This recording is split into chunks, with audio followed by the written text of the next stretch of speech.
ಭಾರತಕ್ಕೆ Putin. Russia ಅಧ್ಯಕ್ಷರಿಗೆ ಒದಗಿಸಲಾದ 5 ಹಂತದ ಭದ್ರತಾ ವ್ಯವಸ್ಥೆ ಹೀಗಿದೆ. ಪುಟಿನ್ ಮಲಸಂಗ್ರಹಕ್ಕೂ ಪೋಪ್ ಸೂಟ್ಕೇಸ್.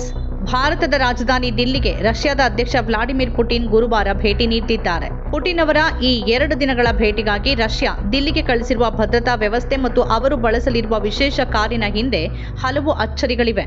ರಷ್ಯಾ ಅಧ್ಯಕ್ಷ ವ್ಲಾಡಿಮಿರ್ ಪುಟಿನ್ ಅವರು 2 ದಿನಗಳ ಭೇಟಿಗಾಗಿ ಗುರುವಾರ ದಿಲ್ಲಿಗೆ ಆಗಮಿಸಲಿದ್ದಾರೆ. ಕೇವಲ ಪುಟಿನ್ ಮಾತ್ರವಲ್ಲ, ಅವರ ಭದ್ರತಾ ಉಸ್ತುವಾರಿಗಾಗಿ ರಷ್ಯಾ ದೇಶದಿಂದ ಈಗಾಗಲೇ 48 ಭದ್ರತಾ ಸಿಬ್ಬಂದಿ ದಿಲ್ಲಿಗೆ ಬಂದಿಳಿದಿದ್ದಾರೆ. ಪುಟಿನ್ ಅವರ ಭದ್ರತಾ ವ್ಯವಸ್ಥೆ ಕೇವಲ 1 ಅಥವಾ 2 ಪದರಗಳದ್ದಲ್ಲ, ಇದು 5 ಹಂತಗಳ ಭದ್ರತಾ ವ್ಯವಸ್ಥೆ. ಈ 5 ಹಂತಗಳಲ್ಲಿ ರಷ್ಯಾದ ಅತ್ಯುತ್ತಮ ತರಬೇತಿ ಪಡೆದ ಸಿಬ್ಬಂದಿಯೊಂದಿಗೆ ಭಾರತದ ಎನ್ಎಸ್ಜಿಯ ಉನ್ನತ ಕಮಾಂಡೋಗಳು, ದಿಲ್ಲಿ ಪೊಲೀಸ್, ಸ್ನೈಪರ್ಗಳು, ಡ್ರೋನ್ಗಳು, ಜಾಮರ್ಗಳು ಮತ್ತು ಕೃತಕ ಬುದ್ಧಿಮತ್ತೆ ಅಂದರೆ ಎಐ ಮೇಲ್ವಿಚಾರಣೆ ಕೂಡ ಸೇರಿದೆ.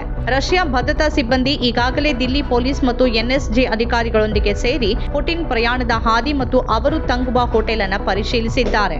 ಭದ್ರತೆ ಅಂದ್ರೆ ಕೇವಲ ಬಾಹ್ಯ ದಾಳಿಯ ಭಯವಲ್ಲ. ಪುಟಿನ್ ಅವರ ಆರೋಗ್ಯದ ವಿಷಯದಲ್ಲಿ ರಷ್ಯಾ ಎಷ್ಟೊಂದು ಆತಂಕದಲ್ಲಿದೆ ಅಂದ್ರೆ, ಅವರು ವಿದೇಶ ಪ್ರವಾಸ ಕೈಗೊಂಡಾಗಲೆಲ್ಲ ಒಂದು ಅಚ್ಚರಿಯ ವಸ್ತುವನ್ನ ಕಳಿಸಲಾಗುತ್ತೆ. ಅದುವೇ ಮಲ ಸಂಗ್ರಹ ಸೂಟ್ ಕೇಸ್ ಅಥವಾ ಪೂಪ್ ಸೂಟ್ ಕೇಸ್. ಪುಟಿನ್ ಅವರು ಹೊರದೇಶಕ್ಕೆ ಬಂದಾಗ ಅವರ ಮಲ ಸಂಗ್ರಹವನ್ನ ಸೀಲ್ ಮಾಡಿ ರಷ್ಯಾದಲ್ಲಿ ಇರಿಸಲಾಗುತ್ತೆ. ಇದಕ್ಕೆ ಕಾರಣ ಇಷ್ಟೇ, ಒಂದು ವೇಳೆ ವಿದೇಶಿ ವೈದ್ಯರು ಪುಟಿನ್ ಅವರ ಮಲ ಸಂಗ್ರಹಿಸಿ ಅದನ್ನ ಪರೀಕ್ಷೆ ಮಾಡಿ ಅವರ ಆರೋಗ್ಯದ ಸ್ಥಿತಿ ವಿವರ ಪಡೆಯಬಹುದು ಅನ್ನೋದು ರಷ್ಯಾ ಆತಂಕ ಆಗಿದೆ. ಹೀಗಾಗಿ ಅವರ ಮಲ ಸಂಗ್ರಹಿಸುವ ಈ ವಿಶೇಷ ಸೂಟ್ಕೇಸ್ ಕೂಡ ದಿಲ್ಲಿಗೆ ತಲುಪಿದೆ. ಇದರ ಜೊತೆಗೆ ಪುಟಿನ್ ಅವರಿಗೆ ನೀಡುವ ಆಹಾರದ ತಪಾಸಣೆಯನ್ನು ಮಾಡಲಾಗುತ್ತೆ. ಪುಟಿನ್ ಅವರ ಭದ್ರತಾ ವ್ಯವಸ್ಥೆಯ ದೊಡ್ಡ ಮುಖ್ಯಾಂಶ ಅಂದ್ರೆ ಅವರು ಬಳಸಲಿರುವ ಐಷಾರಾಮಿ ಸೆನಾಟ್ ಕಾರು. ರಷ್ಯಾದಿಂದ ದಿಲ್ಲಿಗೆ ಬಂದಿರುವ ಈ ಭಾರೀ ಶಸ್ತ್ರಸಜ್ಜಿತ ಐಷಾರಾಮಿ ಕಾರಿನ ಪೂರ್ಣ ಹೆಸರು ಲಿಮೋಸಿನ್ ಔರಾಸ್ ಸೆನಾಟ್.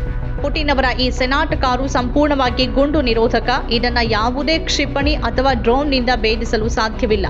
ಹಾಗಾಗಿಯೇ ಇದು ಬಾಂಬ್ಗೂ ಜಗ್ಗದ ಕಾರು ಅಂತ ಪ್ರಸಿದ್ಧವಾಗಿದೆ.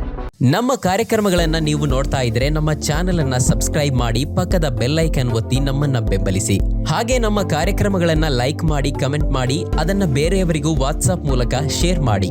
ನೀವು ಹೀಗೆ ಮಾಡಿದಾಗ ನಮ್ಮ ಚಾನೆಲ್ ಮತ್ತಷ್ಟು ಜನರಿಗೆ ತಲುಪಲು ನೀವು ನಮ್ಮೊಂದಿಗೆ ಸಹಕರಿಸಿದ ಹಾಗಾಗುತ್ತೆ. ಇದು ನೀವು ಯಾವುದೇ ಖರ್ಚಿಲ್ಲದೆ ಕೆಲವೇ ಸೆಕೆಂಡುಗಳಲ್ಲಿ ನೀಡಬಹುದಾದ ಸಹಕಾರ. ಧನ್ಯವಾದಗಳು.